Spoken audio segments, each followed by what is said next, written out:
Fleet Commander Vexithura stood on the bridge of her flagship, watching the stars through the main viewing screen. Her purple skin gleamed under the soft blue lights of the command center. Today was supposed to be a simple patrol mission along the outer edge of Zephyrian space. Nothing ever happened out here in the empty darkness between star systems. "Commander," called out her communications officer, "we are picking up something strange on our sensors." Vexithara turned toward the young officer. "What kind of strange?" "There is a large object about 2 million kilometers ahead. It appears to be a ship, but it does not match anything in our database."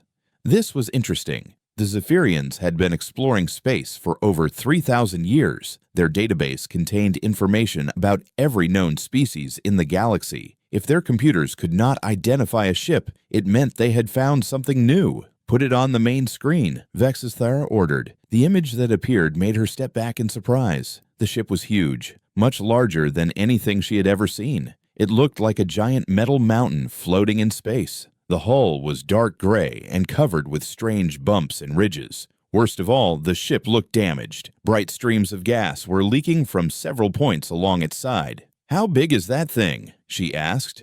"Nearly 3 kilometers long, Commander. It is almost 3 times the size of our flagship."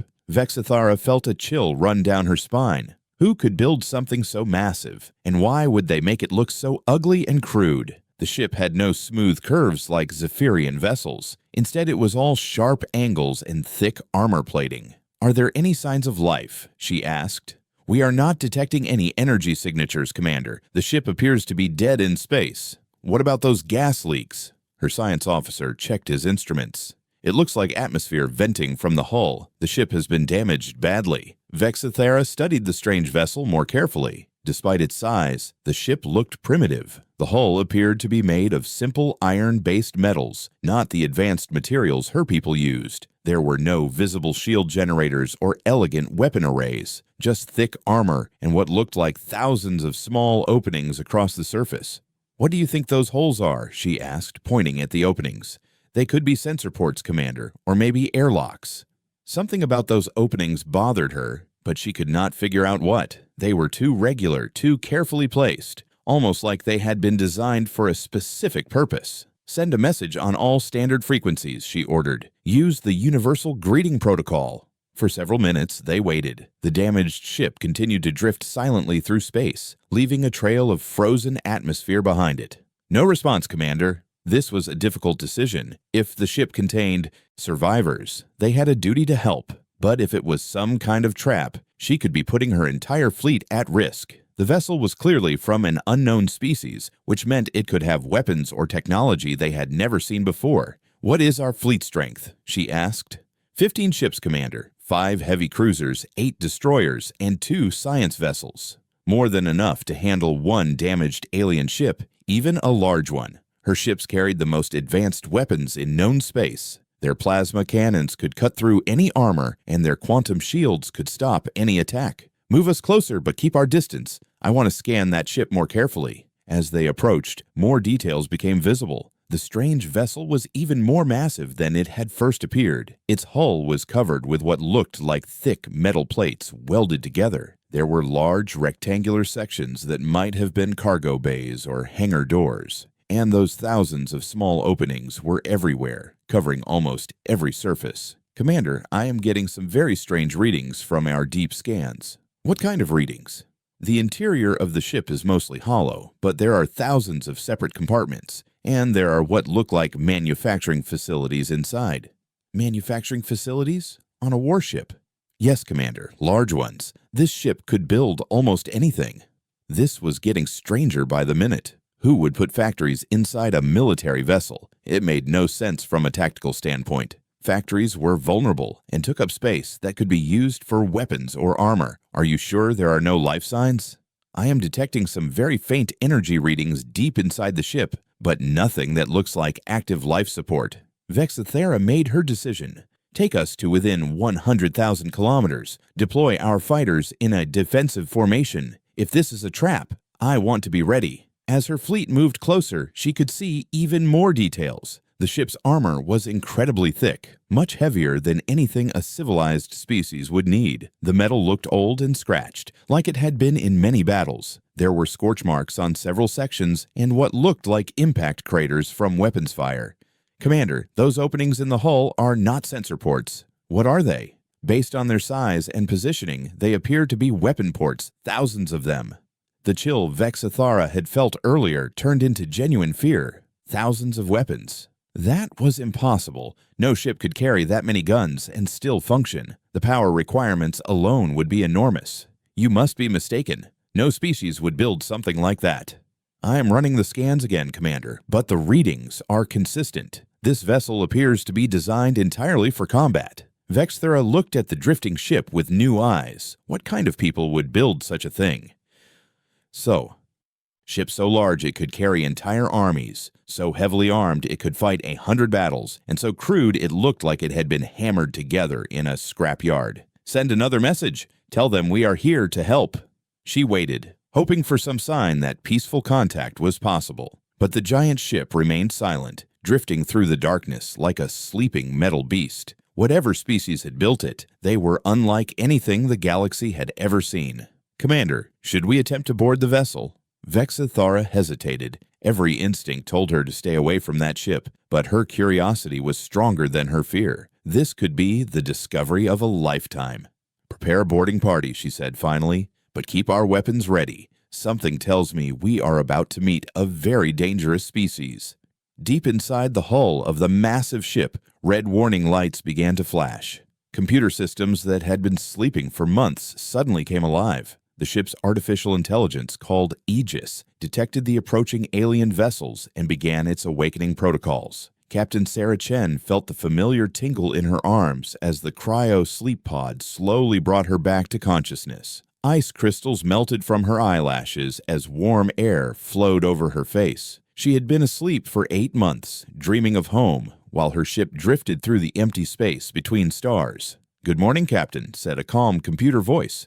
"I apologize for the early wake-up call, but we have visitors." Sarah sat up slowly, letting her body adjust to being awake again. Around her, other cryopods were opening as her crew members returned to life. 200 of humanity's best soldiers, engineers, and scientists, all chosen for this long journey to the edge of known space. "Report, Aegis," she said, pulling on her uniform. 15 alien vessels are approaching our position. They appear to be military ships from an unknown species. They have been scanning us for the past 2 hours. Sarah walked to the nearest screen and studied the alien ships. They were beautiful in a way that human ships were not. Smooth curves, elegant lines, and a soft blue glow that suggested advanced technology. They looked like works of art compared to the brutal functionality of her own vessel. "Have they tried to communicate?" "Yes, Captain. They have sent several messages on standard frequencies. I have been monitoring their communications and learning their language." "You can understand them already?" "Basic translation is now possible. They call themselves Zephyrians. They appear to believe our ship is damaged and abandoned." Sarah smiled. The Indomitable did look damaged to outside observers. That was intentional. The ship's armor plating could shift and change, creating the appearance of battle damage when needed. It was a useful way to make enemies underestimate them. "What do they think of our size?" "They seem impressed and confused. Their largest ship is only 1/3 our length." This was interesting. Most species that reached space travel built smaller, more efficient ships. Humans did things differently. They built ships that could survive anything and do everything. The Indomitable was not just a warship. It was a mobile city, factory, and fortress all combined into one massive vessel. "Any signs of hostile intent?" "Not yet, Captain. They appear cautious but curious. However, they are military vessels, and they are taking defensive positions." Sarah walked to the bridge, her boots echoing in the metal corridors. The Indomitable was built like a fortress, with thick armor and redundant systems everywhere. Every section could be sealed off if damaged. Every system had multiple backups. It was not elegant, but it was nearly impossible to destroy. On the bridge, her senior officers were already at their stations. Commander Rodriguez looked up from his tactical display. "Captain, we have 15 bogies in a loose formation. They're keeping their distance, but they have fighters deployed." "Weapon status?" "All systems are green. Point defense is online and ready. Main guns are powered but not targeted. Sarah nodded. The Indomitable carried more weapons than some entire fleets, but they were not here to fight. This was supposed to be humanity's first contact with alien life, and she wanted to make a good impression. Aegis, are you ready to translate? Yes, Captain. I have analyzed enough of their language to enable basic communication. Open a channel. The main screen flickered to life, showing the bridge of the alien flagship. Sarah found herself looking at a tall, elegant being with purple skin and large black eyes. The creature wore a uniform covered with medals and symbols of rank. This is Captain Sarah Chen of the United Earth ship Indomitable, she said clearly. We come in peace, but we are prepared for war. The alien's eyes widened in surprise. It spoke rapidly in its own language to other crew members, then turned back to face the screen. I am Fleet Commander Vexithera of the Zephyrian Confederation, the alien replied, her voice translated by Aegis into perfect English. We thought your ship was damaged and abandoned. You have been silent for hours. We were sleeping, Sarah said simply. It was a long journey to get here. Sleeping? Your entire crew was asleep. Most of us, yes. We were returning from a mission on the Galactic Rim. 8 months in cryosleep is standard for long-distance travel. Vexithera looked confused. Your ship traveled for 8 months without an active crew. How is that possible? Sarah gestured to the walls around her. Our ship can take care of itself. Aegis monitors everything while we sleep. If there had been any problems, she would have woken us. Aegis, our artificial intelligence. She is quite capable. The alien commander was clearly struggling to understand. Most species required active crews to operate their ships. The idea of an AI running everything for months was beyond their experience. Captain Chen, what is your purpose in this sector? This is Zephyrian territory. We are explorers, Commander. We go where no one has gone before to see what is out there and learn about the universe. Explorers, Vexithara's voice carried disbelief. Your vessel appears to be a warship. All our ships are warships, Commander. Space is dangerous. We learned long ago to be ready for anything. Sarah could see the alien was having trouble processing this information. The Indomitable was clearly built for combat, with its thick armor and massive size. But it was also an exploration vessel carrying laboratories, workshops, and everything needed for long missions in unknown space. Captain, we require that you submit to inspection. As an unknown species in our territory, you must be processed according to our protocols. Sarah's expression hardened. She had hoped for a peaceful first contact, but she would not allow her ship to be boarded by potential enemies. I'm afraid that is not possible, Commander. We are not subject to your laws or protocols.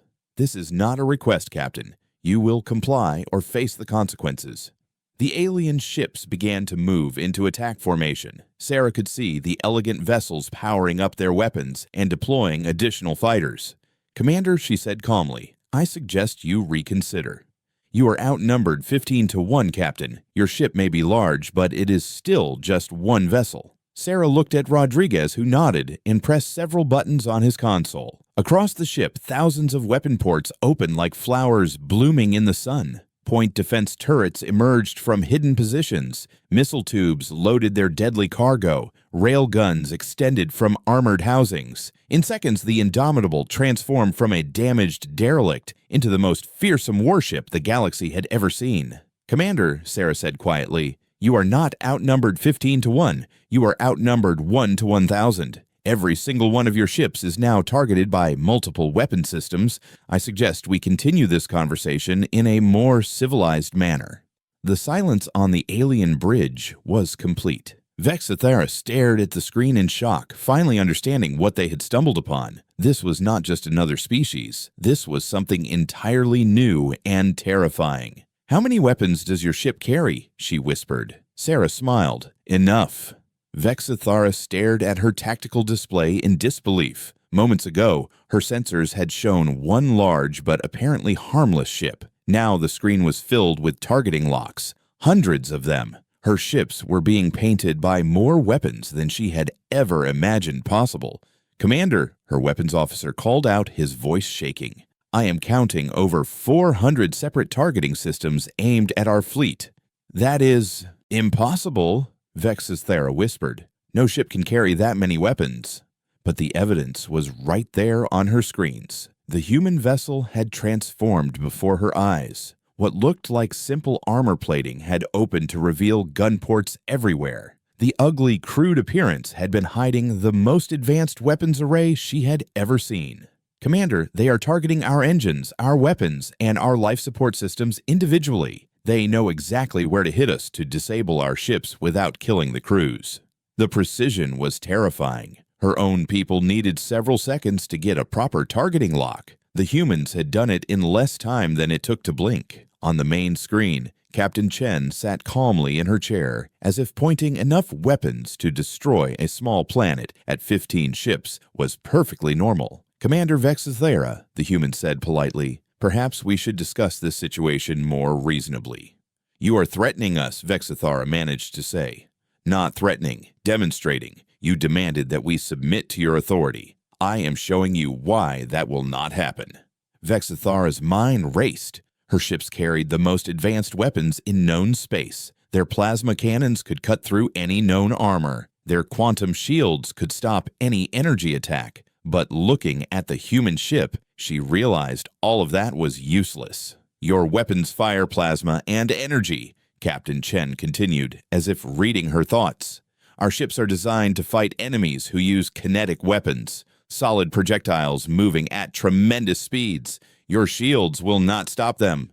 Kinetic weapons. Vexithera had heard of such things, but they were considered primitive. Most civilized species had moved beyond simple projectiles centuries ago. "Railguns, Commander. They fire metal slugs at 15% of light speed. At that velocity, a piece of metal the size of your fist can destroy your largest ship." The weapons officer checked his instruments frantically. "Commander, I cannot get a clear reading on their weapon specifications, but based on the energy signatures, these projectiles would punch straight through our shields and armor like they were not even there." Vexithara felt sick. Her beautiful ships, with their elegant curves and advanced technology, were completely helpless against such crude but effective weapons. "Why do you use such primitive technology?" she asked. Captain Chen smiled. "Because it works, Commander. Energy weapons are sophisticated and elegant, but they can be blocked by shields. A chunk of metal moving fast enough cannot be stopped by anything except more metal."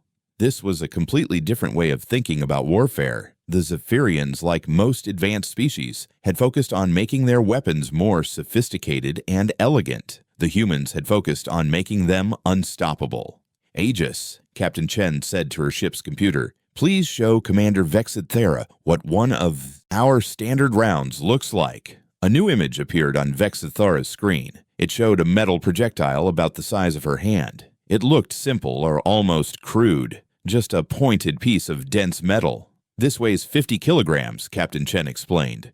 When fired from our railguns, it moves at 45,000 kilometers per second. At that speed, it carries more energy than your most powerful plasma cannons." Vexithera did the calculations in her head. The numbers were staggering. A simple piece of metal moving that fast would have the impact of a small nuclear weapon. And you have hundreds of these weapons. "The Indomitable carries over 800 railgun turrets, Commander. Each turret can fire 10 rounds per second. We also have missile systems, particle beams, and various other weapons." 8,000 rounds per second. Vexithera's mind could barely process such firepower. Her entire fleet carried maybe 50 weapons total. This one ship could fire more shots in 1 second than her fleet could in several minutes. "Why do you need so many weapons?" she asked weakly. "Because space is dangerous, Commander. We do not know what is out there, so we prepare for everything." Vexithera looked at her own ships on the tactical display. They suddenly looked small and fragile compared to the massive human vessel. Her plasma cannons, which she had thought were the height of military technology, seemed like toys. "Our shields can absorb enormous amounts of energy," she said, trying to find some advantage. "Yes, I am sure they can. But kinetic energy is different from plasma energy. Your shields are designed to stop particles and radiation. They cannot stop solid matter moving at relativistic speeds." The truth was settling in. Her entire fleet was at the mercy of this single human ship. All her advanced technology, all her tactical training meant nothing against such overwhelming firepower. "Commander," her science officer whispered, "I am detecting something else. The human ship is not just armed. It appears to have manufacturing facilities, repair systems, and what looks like a complete industrial complex inside. What does that mean? It means they can make their own ammunition, repair any damage, and probably build new weapons if needed. This ship is completely self-sufficient. Captain Chen nodded approvingly. Very good, Commander. Yes, the Indomitable can operate independently for years if necessary. We can make everything we need, fix anything that breaks, and even build additional equipment as required. This was beyond anything Vexithara had ever imagined. Not only was this ship incredibly well armed, it could sustain itself indefinitely. Her own ships needed to return to base for supplies and repairs every few weeks. How long can your ship operate without resupply? She asked. Indefinitely, as long as we have access to raw materials. We can mine asteroids, break down damaged equipment, even process organic waste. The ship is designed to be completely independent. That is impossible. No ship can carry enough manufacturing equipment to be truly self-sufficient. Most ships cannot, Commander, but the Indomitable is not most ships. She is 3 kilometers long and contains entire factories. We can build almost anything we might need. Vexithara slumped in her command chair. Everything she thought she knew about space warfare had just been proven wrong. The humans had not just built a better warship. They had built something that redefined what a warship could be. Captain Chen, she said finally, what do you want from us? Nothing, Commander. We were just passing through your space on our way home. We have no quarrel with the Zephyrian Confederation. Then why do you carry such terrible weapons? Captain Chen's expression grew serious. Because, Commander, we learned long ago that the universe is not a safe place. We build our ships to survive anything and defeat any enemy, not because we want to fight, but because fighting sometimes finds us anyway. Where did you learn such hard lessons?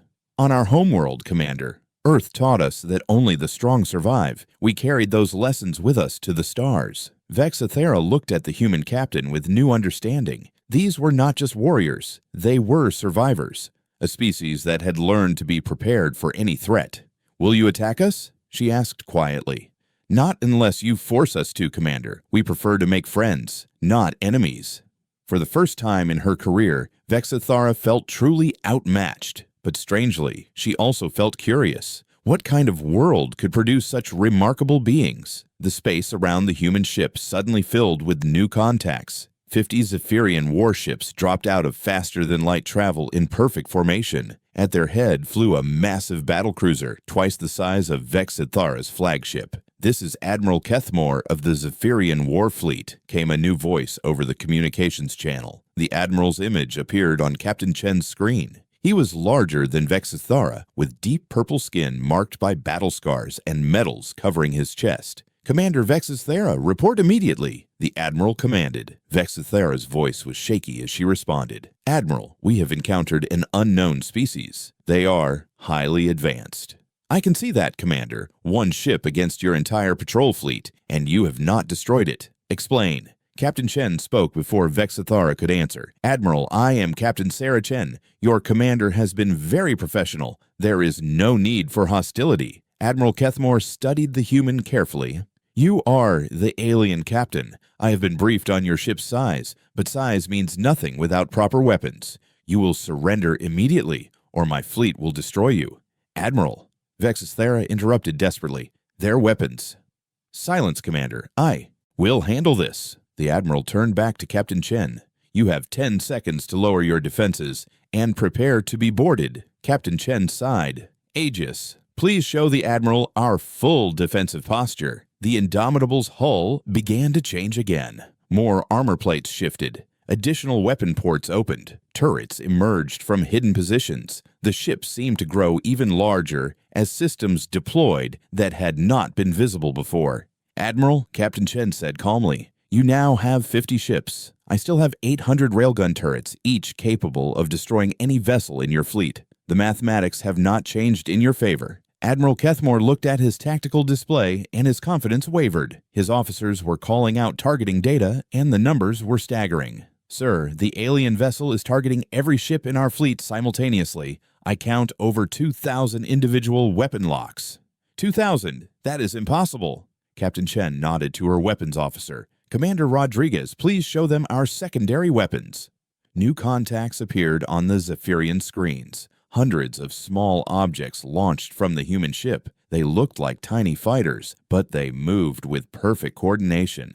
"Those are defensive drones, Admiral," Captain Chen explained. "Each one carries enough firepower to destroy a cruiser. We have just deployed 800 of them." The drones spread out around the human ship, each one locking onto multiple Zephyrian vessels. In seconds, the aliens found themselves outnumbered by autonomous weapons platforms. "This is still just one ship against 50, Admiral Kethmore said, but his voice lacked conviction. "Admiral, may I ask what kind of ship you think the Indomitable is?" "You are obviously a battleship, probably your species' most powerful warship," Captain Chen smiled. "Actually, Admiral, the Indomitable is an exploration vessel." Silence filled the communication channel. Admiral Kethmore stared at the human captain as if she had spoken in an unknown language. "Exploration vessel? You mean a science ship?" "Yes, Admiral. Our mission is to explore unknown regions of space, study new phenomena, and make contact with alien species. We are scientists and explorers, not soldiers." "That is impossible. No exploration ship needs weapons like these." "Admiral, let me explain how humans think about exploration. When we send ships into the unknown, we do not know what they will find. Hostile aliens, dangerous phenomena, or ancient weapons left by dead civilizations. So our exploration ships are designed to survive anything." The human captain gestured to the walls around her. "The Indomitable carries complete laboratories for studying anything we might discover. We have medical facilities that can treat unknown diseases. We have workshops that can analyze alien technology. We have cultural experts who can learn new languages and customs. And weapons that can destroy fleets," Admiral Kethmore added weakly. "Yes, because exploration is dangerous work, Admiral. We have to be ready to defend ourselves and our discoveries." Admiral Kethmore was struggling to understand. "If this is an exploration ship, what are your actual warships like?" Captain Chen's expression grew serious. "You do not want to meet our actual warships, Admiral. They are designed specifically for combat, not exploration. They carry 10 times more weapons and armor than the Indomitable." The alien admiral felt his heart sink. This terrifying vessel with enough firepower to destroy his entire fleet was considered a peaceful science ship by human standards. "How many of these ships do your people have?" he asked quietly. "Hundreds of exploration vessels like the Indomitable, and we are building more every year." "And warships?" "Thousands, Admiral. Earth learned long ago that peace must be protected by strength." Admiral Kethmore looked at his fleet on the tactical display. 50 of the most advanced ships in Zephyrian space, commanded by his best officers, armed with the most powerful weapons his people could build, and they were completely helpless against one human science ship. "Captain Chen, what kind of world produces people like you?" "A dangerous world, Admiral. Earth is what you might call a death world. Almost everything on our planet has evolved to kill and eat everything else. Humans survived by becoming the most dangerous predator of all. But you said you are explorers and scientists." "We are, but we are also warriors when we need to be. Humans learned that curiosity without strength leads to extinction." The Admiral was beginning to understand. These humans had evolved in an environment so hostile that their peaceful exploration ships were more powerful than most species' warships. "Captain, I must ask, what are your intentions toward the Zephyrian Confederation?" "We have no hostile intentions, Admiral. We were returning home from a survey mission when we encountered Commander Vexus Thara's patrol. We hope to establish peaceful relations with your people." "And if we refuse?" Captain Chen shrugged. "Then we will leave and report that we met an unfriendly species in this region. Other human ships will avoid Zephyrian space." "Other human ships?" "The Indomitable is just one ship, Admiral. Earth has hundreds of vessels exploring the galaxy. If we disappear, others will come looking for us."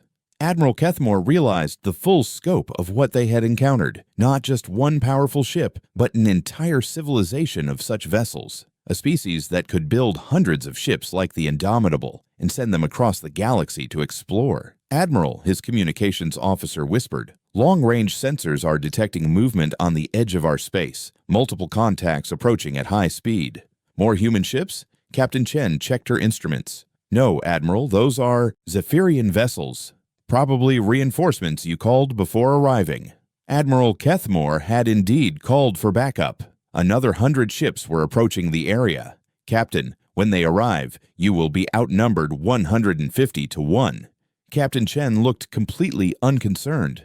Admiral, you still do not understand. The Indomitable is not just a ship. It is a mobile industrial complex. While we have been talking, my factories have been building additional ammunition and deploying more defensive systems. New contacts appeared on the Zephyrian screens. The human ship was launching what looked like construction drones, but these quickly began assembling into additional weapons platforms. In 6 hours, Admiral, I will have built enough additional defenses to handle 1,000 ships. In 12 hours, I could manufacture a second ship if needed. The aliens stared in shock at the screens, showing the human ship literally building new weapons in real time. This is how humans explore, Admiral. We do not just observe the universe. We adapt to it, build what we need, and overcome any obstacle. Admiral Kethmore finally understood why this species had survived on a death world long enough to reach the stars. Admiral Kethmore sat in silence for several minutes, watching the human ship continue to build new defenses. His tactical officers kept reporting new contacts as the Indomitable manufactured more weapons and drones. It was like watching a metal flower bloom into something terrible and beautiful.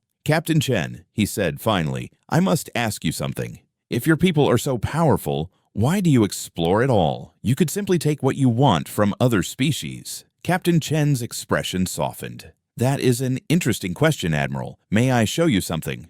Show me what? The real purpose of our mission. Aegis, display the survey data from the Kepler Nebula. A new image appeared on the screens of all the alien ships. It showed a massive cloud of gas and dust, glowing with beautiful colors. Stars were being born in the swirling patterns, and planets were forming around them.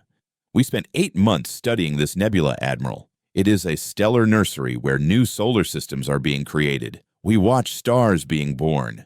Admiral Kethmore leaned forward, fascinated despite himself. The images were breathtaking. He had never seen anything so beautiful. Why does this matter to your people? Because it helps us understand how the universe works, Admiral, how stars form, how planets develop, how life might begin. This knowledge benefits not just humans, but potentially every species in the galaxy. More images flowed across the screens. Detailed studies of star formation, planetary development, and the complex chemistry happening in space dust clouds. We also discovered something else in the nebula. Captain Chen continued. Evidence of an ancient civilization, a species that existed millions of years ago and left behind artifacts.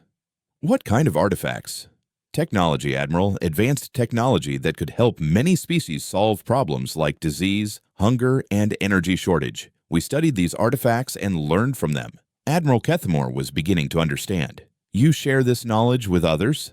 Of course. Knowledge belongs to everyone, not just the species that discovers it. We have already transmitted our findings to Earth. Soon, human scientists will be working to understand these ancient technologies. If we learn something useful, we will share it with any species that wants it. This was completely different from what the Admiral had expected. Most powerful species kept their discoveries secret, using them to maintain their advantage over others. The humans seemed to think knowledge should be shared. Captain, this still does not explain why you need such powerful weapons for exploration. Captain Chen's face grew sad. Because not every species thinks like we do, Admiral. We have encountered civilizations that attack first and ask questions later. Pirates who try to steal our discoveries. Ancient automated weapons that defend long-dead empires. She gestured to her ship.